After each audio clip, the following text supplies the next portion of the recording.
what's up sa inyo mga ka-homeboy. Mga kabayan pala, it's a homeboy Jonard. Nagigito na ako sa akin dito. So, today Saturday, nandito ako sa Dubai Mall. Tambay.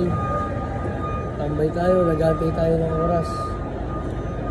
So, ngayon ako inuubo, sipon, masama pakiramdam, pero kailangan pa rin pumasok. So, sa mga tao dyan na nag-ano sa akin ng mga negative, salamat sa inyo. Sa mga tao dyan na nanloko sa akin, maraming salamat sa inyo. Nagkakaroon ako ng strive para lumaban lalo na doon sa mag-asawa ng loko sa akin sa pagkuha na ng pera sa DIB. Nakihati sa akin, hindi na nagbabayad. Saksi pa man dito ni Jehovah. Bahala na sa inyong Diyos, pero hindi ako titigil na hindi na masingil. Yan, so kapit lang, marami akong mga pagsubok na dumaan. Sana kayong 2024, sana maging smooth lahat, maging okay lahat. Wala akong masamang tinapay sa kahit na sino. Kung meron man siguro, nasasabi ko lang, tapos yun, nasasabi ko lang, naisip ko lang, pero nawawala rin agad kasi ang gusto ko ng mga Martin noon, dala ko yung 43 years old na sa May.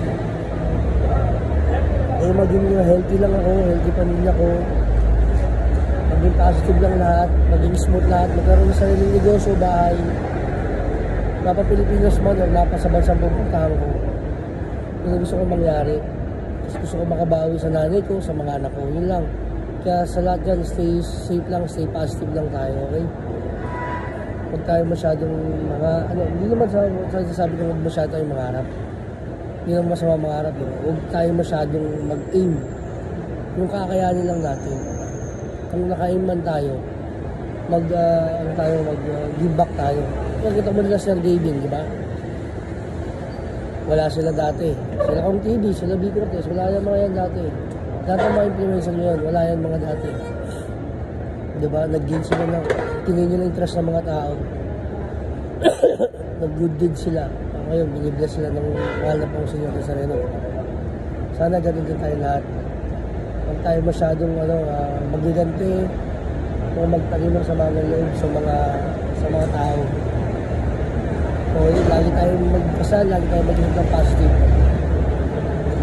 Huwag tayo masyadong mag-isip na kung ano-ano. So, yan lang. Stay healthy lang po. Stay safe. Okay? Huwag niyo pong kalimutan mag-subscribe sa aking YouTube channel na JTV Jonard Cabanlig. Sa aking TikTok, Reels, tapos sa aking IG. Okay? Stay safe po tayo lahat. Thanks lang.